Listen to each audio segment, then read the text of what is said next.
하나님,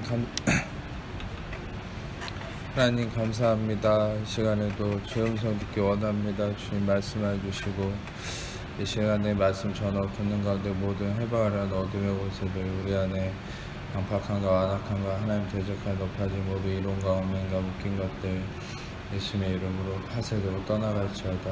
이제 성령님만 이곳에 환영을 초청하고 모셔드리고 인정하고 지원이 영광으로 임하시고 다스리시고 충만케 하시며 주의 나라 임하여 주시고 뜻이 하늘에서 이루어진 것 같이 땅에서 이루어지며 주께서 예비하신 각 심령 안에 30배, 10배, 100배 차고 넘치는 이 열매 가득하도록 이 시간 주장하시고 역사해 주옵소서. 빛과 권 대신 예수님의 그 이름만 증거되어 드러나고 계시되고 나타나시기 원하오니 오직 예수님 홀로 영광 받으시고 찬양 받으시며 주님만이 임하시고 역사해 주옵소서. 빛과 권 대신 예수님의 그 이름만 계시되고 증거되고 나타나시기 원하오니 예수님 홀로 영광 받으시고 찬양 받으시며 역사하시고 임하여 주옵소서.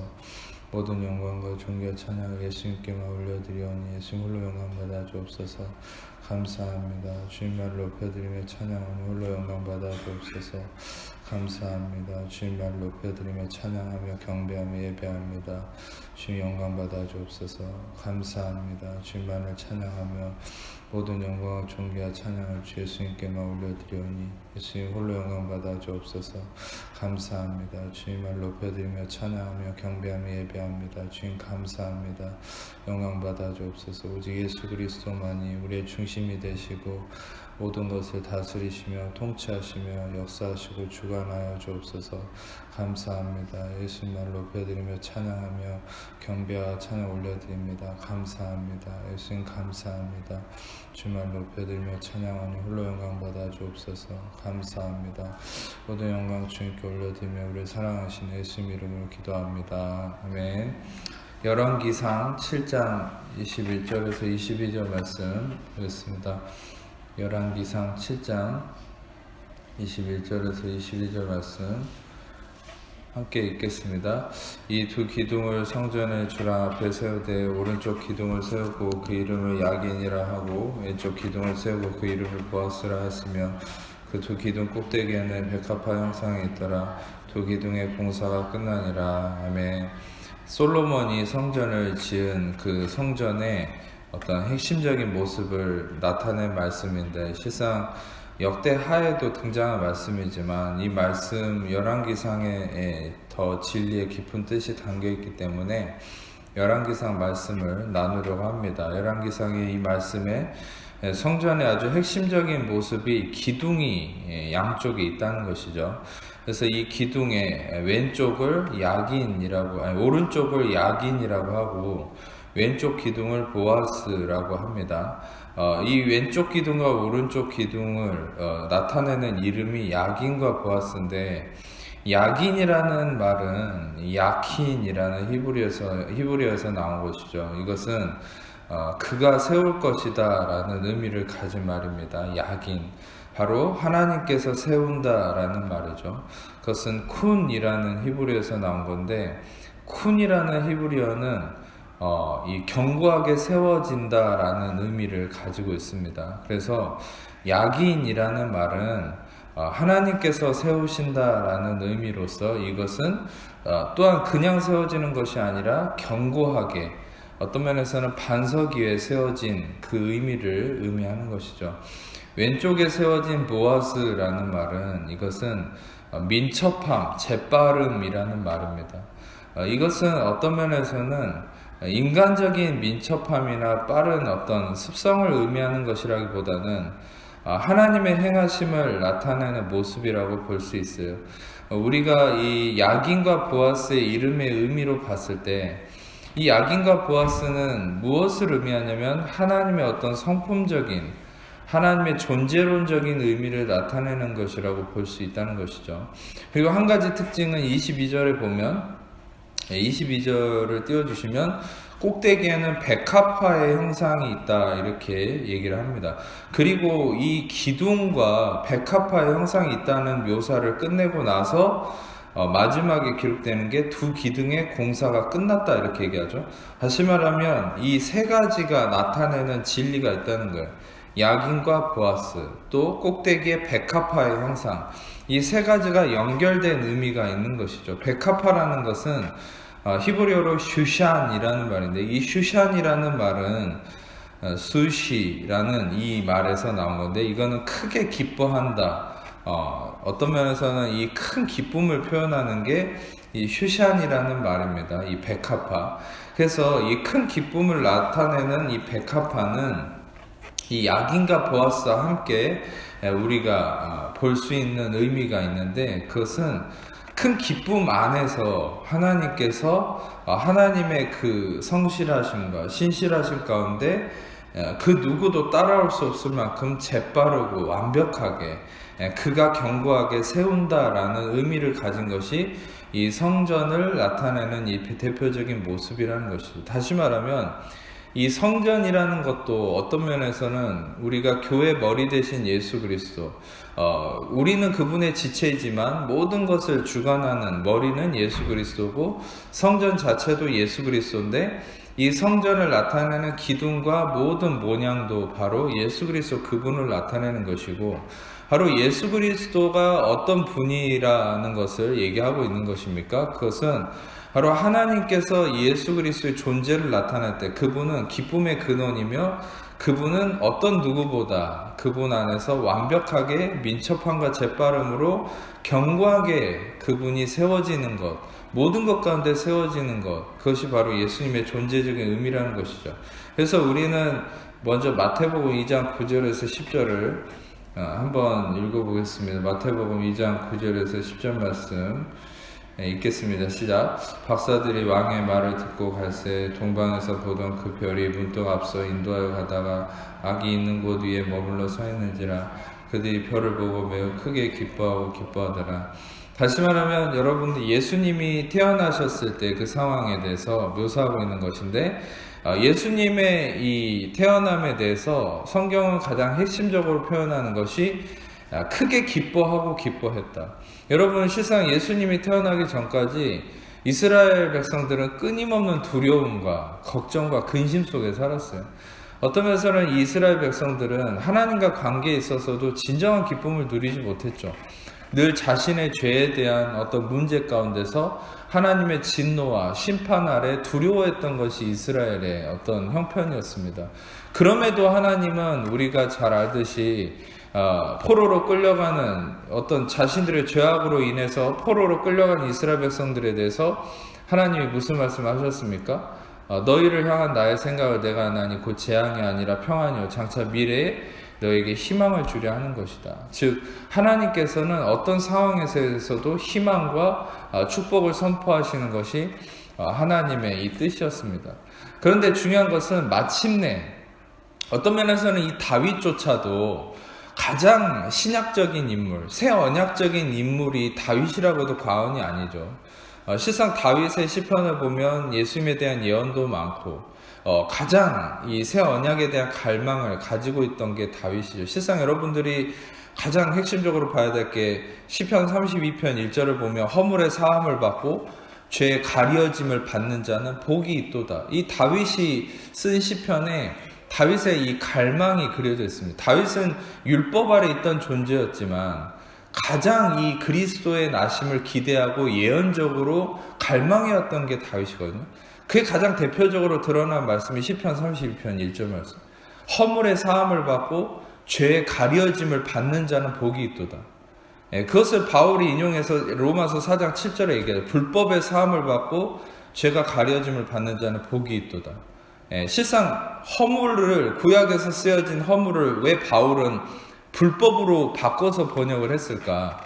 그것은 바울은 로마서에서 실상 율법과 은혜에 대한 정확한 변증을 해왔기 때문에 그 허물을 불법으로 아노미아, 다시 말하면 아노모스, 율법이 해결된 그 상태를 변증하기 위해서 더 정확하게 표현한 것이죠.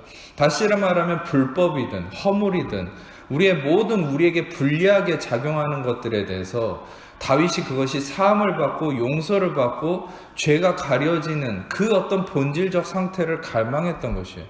근데 여러분 실상 우리는 그리스도 안에서 그것이 이루어진 존재라는 거예요. 그래서 어떤 면에서는 지금도 이스라엘은 다윗과 같은 왕으로서 오실 메시아를 기대하고 있는데 그만큼 다윗은 위대하게 인정받았던 존재거든요.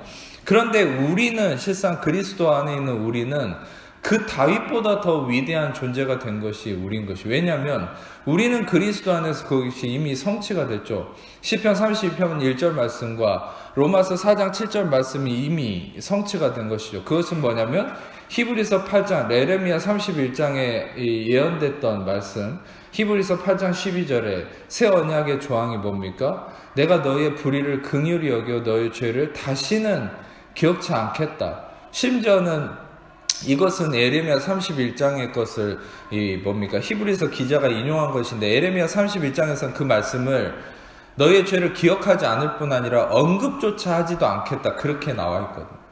여러분 실상 우리에게는 그 진리가 그 언약 안에서 이루어진 것이죠. 할렐루야. 여러분들과 저에게는 더 이상 불의함이 우리의 허물이 우리에게 꼬리표처럼 좋은 글씨처럼 새겨져 있는 존재가 아니라는 거예요.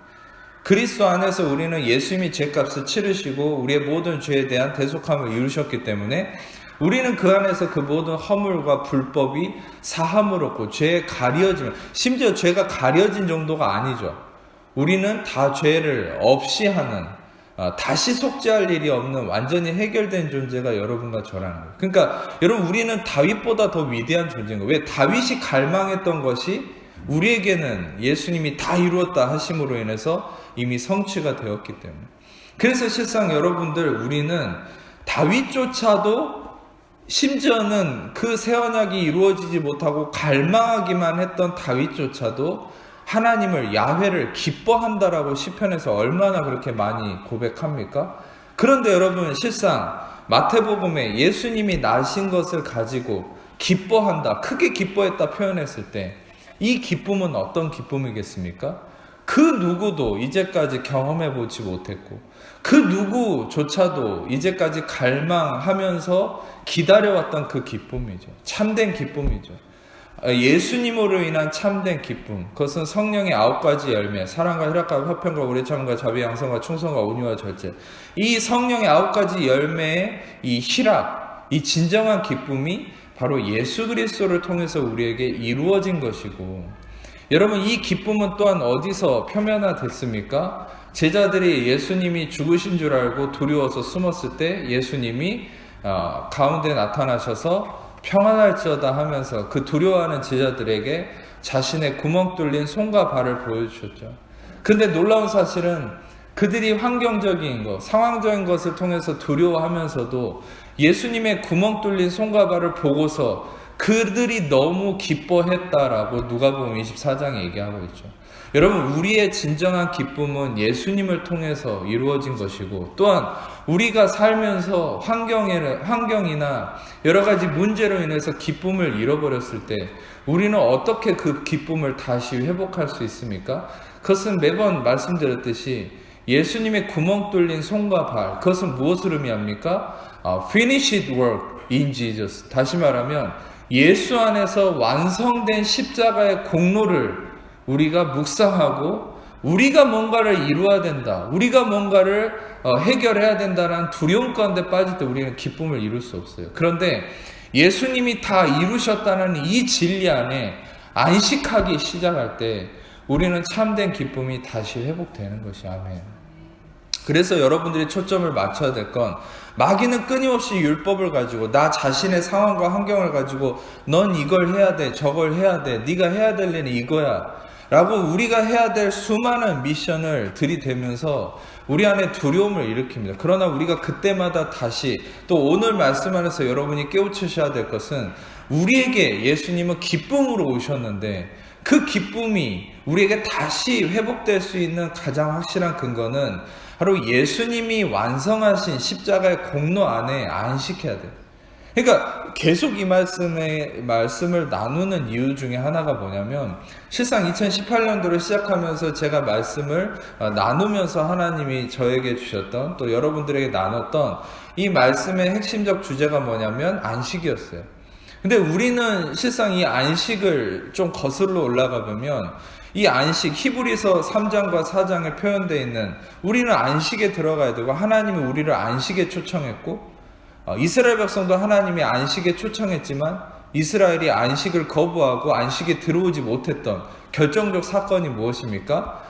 가데스 바네아에서 10명의 정탐꾼들이 그 하나님이 약속하신 가나안 땅을 거부하고 그들이 여전히 노예의식에 빠져서 믿음으로 그 땅을 취한 것이 아니라 두려움으로 그 땅을 거부했던 사건이죠.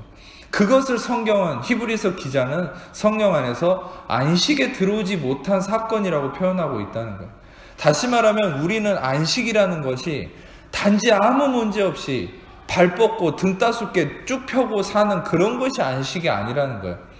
어떤 면에서는 우리 앞에 여전히 거인이 버티고 있고 어떤 면에서는 우리 앞에 여전히 문제가 산재해 있지만 여호수아 갈렙과 같이 그 땅에 아낙 자손이 여전히 버티고 있고 저 땅에 아직 물리쳐야 될 거인이 남아있다 할지라도 안식이라는 게 뭐냐는 거예요. 그 안식은 홍해를 건너게 하시고 광야에서 불기둥과 구름기둥으로 하늘에서 만나 매출하기로 우리의 노력과 우리의 어떠함의 근거와 상관없이 하나님의 전적인 능력으로 이제까지 왔는데 저 안악자선 또한 하나님이 능히 해결하시고 하나님이 인도하셔서 그리스도의 권능 안에서 우리가 모든 것을 값없이 누리지 않겠느냐라는 이 믿음 위에 서는 것이 안식이라는 거야. 아멘. 근데 우리가 안식에 들어가지 못한다는 것은 여전히 노예의식 가운데 빠져있는 그 모습이에요. 그것은 무엇입니까? 내가 저 거인을 어떻게 무찌르지? 내가 저걸 어떻게 해결하지? 아, 두렵다. 나는 못하겠는데. 그런데 해야 되고 이 나 자신에 갇혀서 내가 해결해야 된다는 이 숙제 안에 파묻혀 있는 이 두려움이죠. 그게 안식에 들어가지 못하는 모습이라고 히브리서는 얘기하는 거예요. 그래서 많은 크리스천들은, 많은 교인들은 예수님이 이 교회를 예수님의 피값으로 사셨고 성도들은 피값으로 사신 하나님의 자녀로서 부름받은 자로서 그들은 어떻게 행해야 된다라고 하나님이 그들 안에 마음을 주신 것입니까? 근본적으로는 예수님이 다 이루셨기 때문에 우리는 여호수아 갈렙과 같이 하나님이 이루신 것 안에서 기쁨을 누리는 자로 살아야 되는 것이 크리스천의 모습이었다는 것입니다. 교회의 부름을 받은 것, 교회도 그렇고 믿음의 사람들도 그렇고 우리는 우리가 뭔가를 해야 된다는 부담감을 가지고 교회 생활하고 세상을 살아가는 것이 아니라 예수님이 말씀하신 것처럼 너희가 세상에서 환난을 당하라, 너희는 담대하라, 내가 세상을 이겼다. 이 진리 안에서 내 안에 세상을 이기신 예수 그리스도의 그 진리 안에서 담대함을 가지고 날마다 기쁨을 누리면서 나아가는 것이 우리의 모습인데 결국 우리가 안식에 들어가지 못하는 크리스천들의 삶의 모습은 무엇입니까? 항상 나에게 초점을 맞추는 것이죠. 다 이루신 예수님이 기둥이 되고 예수님이 성전의 그 중앙에 기둥이 되셔서 야긴과 보아스 또한 그 백합화 문양으로 다시 말하면 모든 것의 기쁨이 되시고 모든 것의 든든함이 되시며 모든 것의 핵심이 되시고 굳건히 세워지는 모든 것의 중심이 되신 야긴과 보아스가 되신 예수님을 나의 삶의 중심으로 세우는 것이 아니라 내가 기둥이 되고 내가 무언가를 해결하려고 하고 심지어는 내가 성전이 되어서 내가 주체가 되는 삶을 살려고 할 때 성도들은 두려움 가운데 안식을 누리지 못한다는 거예요. 실상 여러분들 소위 세간에 아무리 예수님을 바라봐라, 예수님을 24시간 바라보면서 어떤 운동을 펼치는 그런 목사들의 설교를 수없이 듣는다 해도 여러분 결국 여러분들이 함정에 빠지지 말아야 될 것은 그것 또한 내가 예수를 자꾸 바라보려고 하면 우리는 그것도 실패하게 돼 있어요. 여러분 예수님을 내가 바라보고 내가 어떻게 하려고 하고 내가 이 문제를 해결하려고 하는 그 주체가 내가 될수록 우리는 안식을 잃어버리는 거예요. 여러분들이 알아야 될 것은 자꾸 여러분들의 시선을 이 완성하신 예수님에게 돌리셔야 됩니다. 예수님이 무엇을 완성하셨는지 아십니까? 바로 여러분이 고민하는 그 문제를 예수님이 완성하신 것이에요. 여러분 또한 여러분이 알아야 될 것은 내 욕구대로 예수님이 뭔가를 완성해 준 것이 아닙니다. 그분의 뜻 안에서 여러분들이 해결할 수 없는 그 문제를 완성하신 것이죠. 여러분이 원하는 그 방향으로 완성하신 것이 아니에요. 실은 이것을 듣는 가운데 여러분 실망할 수 있어요. 내가 원하는 대로 안 해주셨다니. 아니요. 하나님이 원하는 대로 완성하셨어요. 실상 여러분들이 하나님을 자꾸 누리지 못하는 이유는 내가 원하는 방향으로 하나님을 끌어가려고 하기 때문입니다. 아니요. 하나님이 원하는 방식대로, 하나님이 원하는 뜻으로, 하나님이 원하는 그 길로 완성하신 것이고, 여러분들은 그분 안에서 그분이 완성하신 그 길로 갈 때 참된 기쁨을 누릴 수 있어요. 다시 한번 이 진리를 말씀드리자면, 어떤 분들은 그래요, 예수님이 이루셨음을 믿습니다. 그리고 받아들인다고 하는데 여전히 주님 안에서 참된 기쁨을 누리지 못하는 분들이 가끔 있어요. 왜입니까? 내가 원하는 방향으로 이루셨다라고 생각하는 거예요, 자꾸. 근데 여러분들에게 말씀드리고 싶은 것은 하나님이 완성하시고 예수 그리스도를 통해서 완성하셨지만, 여러분의 모든 걸 완성하셨지만 여러분이 원하는 방향으로 완성한 게 아니라는 것이에요. 하나님 그분이 원하는 방향으로 완성하셨다는 사실이죠. 자, 우리가 말씀을 하나 보겠습니다. 예레미야 33장 2절에서 3절 말씀 한번 같이 읽겠습니다. 시작. 이를 행하시는 여호와, 것을 만들며 성취하시는 여호와, 그의 이름을 여호와라 하는 이가 이와 같이 이르시도다. 너는 내게 부르짖으라. 내가 내게 응답하겠고 내가 알지 못한 크고 은밀한 일을 내게 보이리라. 아멘. 여기서 분명하게 야훼가 어떤 분이신지를 나타내고 있죠. 이를 행하시는 여호와, 아사라는 일을 행한다는 표현을 야훼께 붙여서 쓰고 있고, 그것을 만들며 야짜르, 그것을 만들며 야짜르라는 말은, 이 야짜르는 어디서 나왔습니까? 하나님이 흙을 빚어서 인간을 만들었다 할 때 야짜르를 쓰거든요. 다시 말하면 모든 창조의 이 행함을 의미하는 것입니다. 성취하시는 여호와, 이 성취한다는 말은 아까 쿤이라는 말 아까 들으셨죠? 야킨이라는 야긴의 어떤 어원이 되는 말이 쿤인데, 그 성취한다는 말이 또한 쿤입니다. 그것은 뭐냐면 견고하게 세워진다라는 의미죠. 다시 말하면 여러분, 이 하나님은 어떤 분이십니까? 모든 것을 행하고 창조하고 심지어 견고히 세우는 분. 다시 말하면 이 야훼는 아까 야긴 그 자체라는 것이죠. 이 야훼는 바로 창조의 모든 근원이 되시고, 창조 때 요한복음 1장에서 말씀하신 것처럼 창조 때 모든 걸 지으시되 그가 없이 이 세상에 지어진 것이 하나도 없다. 다시 말하면 모든 창조의 근원이시며 창조주가 되시는 예수 그리스도, 그분이 바로 야훼이시고, 이 야훼는 어떤 분이십니까? 견고히 세우고 창조하고 이루시는 분인데, 이 야훼가 바로 여러분들의 모든 것의 중심이 될 때 여러분들의 모든 것이 이루어진다. 이것은 무엇을 의미합니까? 아까 말씀과 연관져서 다시 말하면 여러분, 이분이 행하시는, 이 야훼가 행하시는 것은 내가 원해서, 여러분 인간은 그래서 자꾸 완성된 십자가의 공로를 얘기를 해도, 그러면 하나님이 내가 원하는 그것을 완성해 주셨겠지 이렇게 생각하지만, 아니요, 하나님은 하나님이 원하는 그것을 이미 완성하신 것이 예수 안에서. 그것은 어떤 의미입니까? 바로 하나님 그분이 성취하시는 분이고, 그분이 창조하시고 짓고 형성하시고 세우시는 분이다라는 이 말씀에서 우리는 하나님 그분이 이루시는 분이라는 것을 알 수 있는데, 자, 우리가 말씀을 좀 더 3절을 이어서 보겠습니다. 너는 내게 부르짖어 내가 내게 응답하겠고 내가 알지 못한 크고 은밀한 일을 내게 보이리라. 가장 이 예레미야 33장 3절을 많은 분들이 인용하면서 부르짖으라, 이 말씀만 가지고, 이거를 가지고 기도하는 거에 많이 써먹는 분들이 있는데, 이것 또한 무식하게 성경도 몰라서 성경 말씀 마음대로 해석한 사람들이 그렇게 하는 거예요. 그래서 제가 이 말씀의 진리를 알려드릴게요. 넌 내게 부르짖으라. 까라라는 게 무슨 말인 줄 아세요? 이거는 이름을 부른다는 겁니다.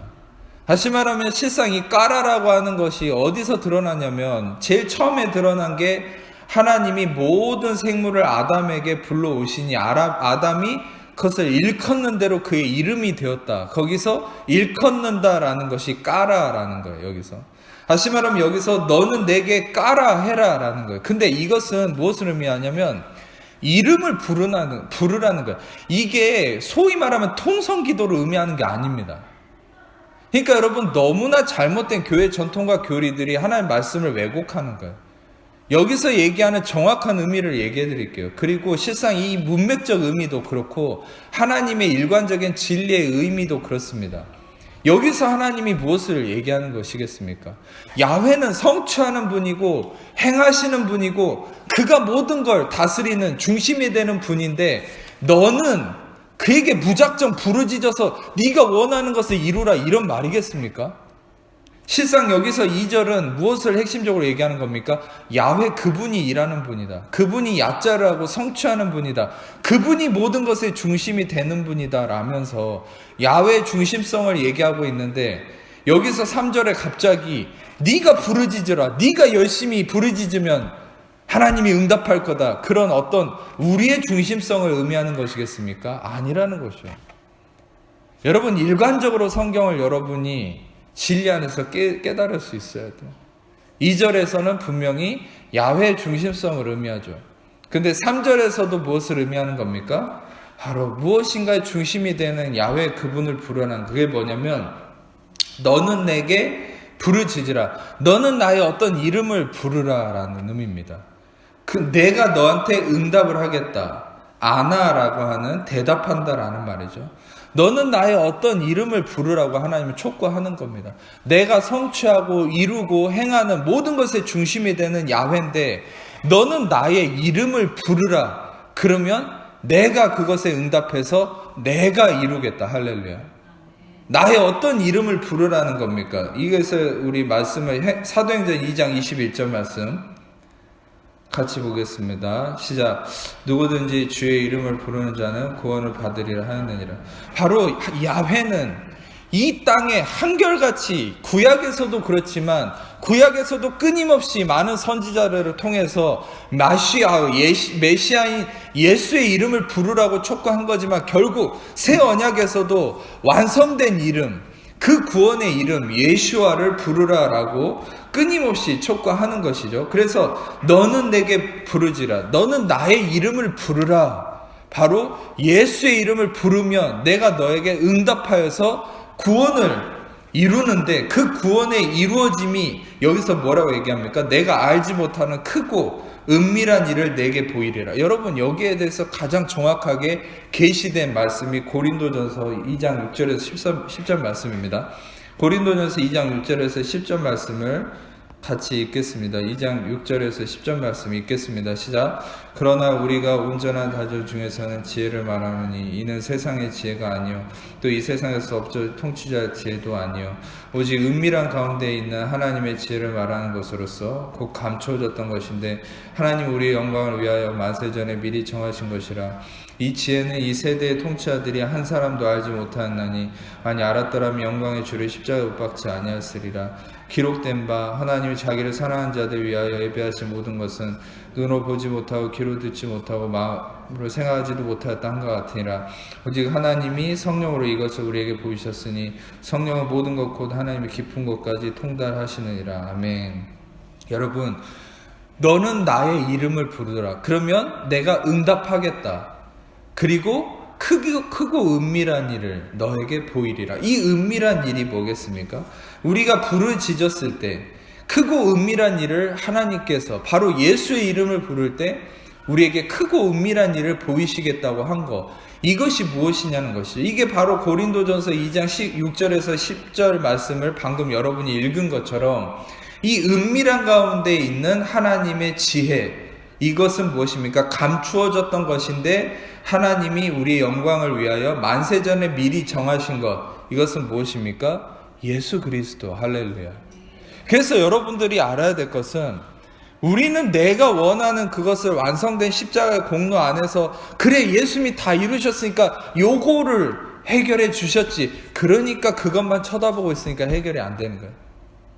여러분들은 이 예수의 이름을 부르면서 야긴과 보아스 대신 예수 그리스도를 바라보면서 그 크고 은밀한 일이 그 모든 것에 감추어졌지만 이제는 드러난 다윗조차도 갈망하고 소망했던 그 예수 그리스도를 묵상하고 그분의 존재로, 그분의 존재 자체를 기대하고, 사마리아 여인과 같이 끊임없이 우리는 세상에서, 삶에서 내가 남편이 5이 있었고 지금의 남편을 또 바라보면서 그것을 갈망하고 그것 안에 매여 있었지만, 그 여인의 마음은 이 갈망이 해결되지 않았죠. 그러나 7번째 남자, 완전하신 7번째 수인 7번째 남자인 예수 그리스도를 만났을 때 내가 곧 그다, 에고에임이 자신의 존재를 예수님이 드러내서 예수님을 발견하고 보게 되는 순간, 그 여인은 그 어떤 것으로도 해결되지 못했던 그것이 예수님을 발견하는 순간,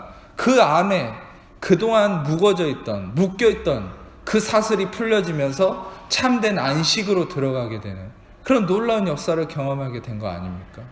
여러분, 여러분들이 알아야 될 것은, 여러분, 제가 확실히 장담할 수 있습니다. 저는 어떤 것도 제 지혜와 저의 어떠함으로 장담할 수 없는 사람이에요. 허물이 많은 사람이니까. 그런데 제가 장담하고 확실성 있게 얘기할 수 있는 건 이 말씀이 근거가 되기 때문에 장담할 수 있는데, 무엇을 장담할 수 있냐면, 여러분들이 어떤 것을 소망하고 어떤 것을 꿈꿔왔던 그 모든 것들의 해결점은 언제 해결되냐면, 그 문제에서 눈을 돌려서 예수 그리스도를 말씀 안에서 계시받고 예수님을 발견하고 예수님의 어떠하심과 이 지혜와 예수님의 비밀과 능력을 발견하고 경험하고 깨달아가기 시작할 때 그 문제가 사라지기 시작한다는 거예요. 아멘. 그것이 어떤 의미입니까? 자기 아들을 아끼지 아니하시고 우리 모두에게 주시니가 어찌 그 아들과 함께 모든 것을 너에게 더하시지 않겠느냐. 아멘. 그것이 바로, 요것을 또 오해하지 마세요. 하나님이 그래 아들도 아끼지 않고 주셨는데 요거를 주시겠지, 그러면서 또 그것만 쳐다보고 있으면 안 주십니다. 그러니까 여러분, 우리는 그 아들에게 초점을 맞추면 그 아들과 함께 모든 것을 주신다라는 이 부분의 진리를 깨달아야죠. 우리가 알아야 될 것은 아들이신 예수 그리스도, 그 예수 그리스도가 어떤 분이신지를 갈망하고 말씀 안에서 그분을 찾고 그분을 구하십시오. 할렐루야. 오늘 말씀, 이 성전의 이 두 기둥, 야긴과 보아스, 그것은 무엇을 의미합니까? 여러분들은 실상 이 교회에서도 무엇을 갈망하십니까? 실상 여러분들은 교회 안에서도 이재방이라는 목사한테 기대하면 여러분 실망할 수밖에 없습니다. 이재방이라는 인간 자체는 잊어버리세요. 여러분들은 반드시 실망하게 되어 있습니다. 근데 여러분들이 이 성전 안에서도 예수 그리스도를 갈망하셔야 됩니다. 그럴 때 이 예수 그리스도가 여러분들에게 계시되어서 참된 만족을 누릴 수 있는 거예요. 아멘. 진짜 여러분의 제2의 성전이라고 불리는 여러분 가정에서도 뭘 기대하십니까? 가정에서도 여러분 남편에게, 부인에게, 자녀에게, 그 사람에게 기대하면 실망하게 돼 있어요.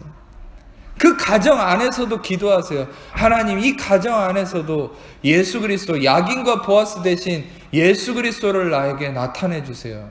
그럴 때 가정 안에서 예수님이 드러날수록 여러분들 그 가정 안에서 참된 기쁨이신 예수 그리스도가 가정을 새롭게 하시는 것을 경험하게 되실 거예요. 또한 어떻습니까? 직장이든 학교든 일터든 여러분 또 개인 안에서도 여러분들이 그 어떤 나 자신이나 어떤 무언가에 초점을 맞추는 것이 아니라 모든 성전의 기둥 대신, 참된 기쁨의 근원 대신, 야긴과 보아스 대신 예수 그리스도를 갈망하면 그 예수 그리스도를 계시해달라고 기도하세요. 여러분, 저는 여러분들에게 이거를 좀 마지막으로 나누고 싶은데, 우리는 계시라는 말, 아포칼립토라고 하는 이 계시라는 말을 너무 신비적으로 해석하는 경우가 많습니다. 왜냐하면 우리가 노스트라다무스, 묵시록, 계시 이런 것들을 들으면서 계시는 무슨 신비한, 앞날에 무슨 뭐가 일어날 거라는 불행한 재앙이 있단 거나 예언하는 그런 잘못된 마귀가 속인 개념으로 우리가 계시를 생각하기 때문에 이 계시라는 말이 너무 왜곡돼 있어요. 여러분들이 알아야 될 것은, 우리는 이미 성경이 모든 것 가운데 여러분들에게 계시된 말씀으로 주어졌지만 실상 이 말씀 안에서 요한복음 5장 39절에 말씀하신 것처럼 너희가 성경에서 영생을 얻는 줄로 생각하고 성경을 연구하지만 이 성경은 나에 대해서 증언하려는 것이다. 즉 여러분들은 그 말씀 안에서 예수 그리스도를 끊임없이 천국 갈 때까지 계시 받아야 되는 사명 안에 있는 사람들이에요. 아멘. 그러니까 이 계시를 이상하게 신비적으로 해석하지 마세요. 마귀는 결국 예수님에 대한 계시를 우리 안에서 이루지 못하게 하려고 세상의 잘못된 지식으로 계시라는 이 의미를 너무 왜곡시킨 거예요. 그러니까 우리가 마치 계시를 받는다 생각하면 뭔가 이 신비적인 것으로 해석하면서 이질감을 느끼게 하죠. 아니요. 여러분들 저도 이 말씀을 나누는데 그리스도의 계시가 없으면 아무것도 나눌 수 없어요. 그러니까 이 설교자들이 계시에 의존하지 않으니까 자기 머릿속에서 있는 지식을 쥐어 짜가지고 막 어거지로 성경을 해석하거나 이상한 주석을 끌어당겨가지고 남들이 해석해놓은 잘못된 지식을 가지고 재탕 삼탕 하다 보니까 말씀의 갈급함을 가지고 있는 성도들에게 진정한 생수를 퍼올리는 게 아니라 이 인간의 자기의가 기반이 된 이 잘못된 말씀만 퍼주니까 어떻게 됩니까? 성도님들은 아무런 말씀의 만족을 누리지 못하는 거예요. 마치 사마리아 여인처럼. 사마리아 여인이 그래서 너무나 요한복음 4장에 놀라운 진리가 많이 계시되어 있는 거죠. 사마리아 여인이 얼마나 갈급했으면 그 사마리아의 전통이 자기 안에 이렇게 맴돌고 있었겠습니까? 예배는 우리 조상들이 예배는 저 산에서도 아니라 예루살렘에서만 예배를 드린다. 이런 전통에만 매여 있어서 예배에 대해서도 해결을 보지 못하는 마치 지금의 많은 크리스천들의 어려움에 빠져 있는 그 모습이 사마리아 여인의 모습이고 또 우리의 모습이지 않습니까? 근데 결국은 여러분이 알아야 될 것은 우리는 진정으로 이 계시의 영성이 회복돼야 된다는 거예요. 아멘. 여러분 계시를 받는다는 걸 이상하게 생각하지 마세요. 마치 계시라는 것은 어떤 것입니까? 앞으로 다가올 재앙을 계시받는 것이 아닙니다. 끊임없이 이 말씀 가운데 숨겨져 있는 그림자로 이렇게 뭡니까? 그림자로 나타나는 이 말씀들을 보면서 그 본질이 되신 예수 그리스도를 성령으로 말미암아 계시받을 때 여러분들 안에 참된 생명의 양식이고 피가 되신 그분이 채워짐으로 여러분들의 모든 갈급함이 사마리아 여인처럼 해소되면서 여러분들이 이 세상을 살아갈 수 있는 담대함과 힘이 일어나는 것이 아멘. 어떤 면에서는 누가복음 24장에 그 부활하신 예수님이 구멍 뚫린 손과 발을 가지고 제자들 앞에 나타나서 그것을 보여준 것이 무엇을 의미합니까? 그게 바로 계시예요. 여러분 지금은 어떤 면에서는 완성된 66권의 성경 말씀이 있기 때문에 저 같은 교사를 통해서 제가 계시받은 것을 여러분들에게 흘려보내주면서 여러분이 계시를 깨닫기도 하고 또한 그 티칭 안에서 여러분들이 또 개개인이 완성된 십자가의 공로의 이 복음의 진리 안에 훈련받은 분들은 또 예수 그리스도를 갈망하면서 말씀 안에서 예수님을 계시받을 때 여러분들은 또한 그 은혜의 계시 안에서 새 힘을 얻고 하루하루 나아가는 힘을 얻죠. 요한복음 1장에 나타나 있는 것처럼 우리는 그 다 충만한 데서 받으니 은혜 위에 은혜다. 안티카리스 카리스 안티카리스. 그것은 무엇입니까? 은혜가 쌓여가는 것이 아니라 매일 은혜가 리플레이스 된다는 거죠. 오늘의 은혜가 있다는 거예요. 오늘을 살아갈 수 있는 만나가 있다는 것입니다. 오늘의 은혜를 갈망하시길 축복합니다. 오늘 실상 이 시간에 여러분이 예수 그리스도의 복음을 통해 은혜를 받으셨을 것인데 이 은혜를 받았다면 오늘 그 은혜를 누릴 뿐만 아니라 내일 또한 오늘 이 설교나 제가 했던 은혜 복음의 설교를 들으면서 내일 또 그 은혜를 계속 묵상하고 또 설교를 듣는 가운데 그걸 누리셔야 돼요. 실상 제가 이 교회에 있는 거를 아시는 분들은 교회가 방음이 잘 안 되기 때문에 제가 설교를 틀어놓는 걸 계속 왔다 갔다 하시면서 들으실 겁니다. 저도 제 설교를 계속 틀어놓습니다. 왜냐하면 제가 설교했지만 제 설교를 또 들으면서 저는 또 다른 계시를 받거든요. 왜냐하면 이재방이가 하는 게 아니라 저를 통해 성령이 하시는 것이기 때문에. 믿으십니까? 아멘. 그래서 저는 제 설교를 틀어놓으면서 또 제가 했던 설교를 들으면서 그 안에 계시를 받는 거예요. 왜? 저도 체험을 받고 저도 새 힘을 얻기 위해서. 그래서 여러분들은 매일같이 은혜의 말씀을 들으시면서 그 안에서 완성하신 예수 그리스도의 이 진리를 계시받고 깨달아 갈 때 여러분들이 그 힘 안에서 안식을 누리고 세상을 이겨나갈 수 있는 힘이 되어진다는 사실이에요. 여러분들 말씀을 마무리하자면 여러분들은 모든 삶 속에 더 이상 문제에 깔려서 그 문제를 하루하루 내가 어떻게 해결해 갈까 고민하는 것들이 여러분들의 모습이 아니라 바로 여러분들은 어떤 존재입니까? 결론적으로 말씀드리면 여러분들 자신이 바로 야긴과 보아스가 되는 존재라는 사실이에요. 야긴과 보아스 대신 예수 그리스도가 또한 자신의 정체성을 부활하신 예수님이 우리에게 동시에 자신의 정체성을 주셨죠. 그것은 주께서 그러하신 것 같이 우리도 이 세상에서 그러하다. As He is, so are we in this world. 다시 말하면 예수님이 그러하신 것처럼 우리도 이 세상에서 그러하다. 예수님이 이 세상에서 야긴과 보아스가 되셨다면 우리도 야긴과 보아스가 되는 것이고 우리도 기둥 같은 존재가 되는 것이에요. 할렐루야. 이 성전에 기둥된다는 건 무엇입니까? 세상의 어떤 것에도 흔들리지 않는 것이에요. 여러분들은 그리스도 안에서 굳건히 세워진 자, 야긴, 굳게 세워진 자, 여러분들은 또한 그가 세우신 자, 여러분들은 또한 보아스, 어떤 누구보다도 하나님의 그 성취하심과 행하심 안에 거하는 자, 여러분이 성취하는 자가 아니죠. 하나님이 재빠름으로 성취하시는 그분 안에 거하는 자고, 또한 백합화의 이 무늬를 새겨놨다고 그랬잖아요. 그 기쁨, 백합화의 이 무늬처럼 슈시한 그 기쁨 안에 거하는 자, 그것이 바로 여러분과 저의 정체성이라는 것입니다. 여러분들 흔들린 자가 아닙니다. 그리스도 안에서 굳건히 세워지는 자가 여러분과 저라는 사실이에요. 아멘. 여러분들 그 굳건히 세워지는 야긴과 보아스의 정체성을 여러분이 이 땅 가운데 가지고 살아나가기 위해서 또 한 번 여러분들에게 도전하는 것은 여러분들 안식의 삶을 살기를 축복합니다.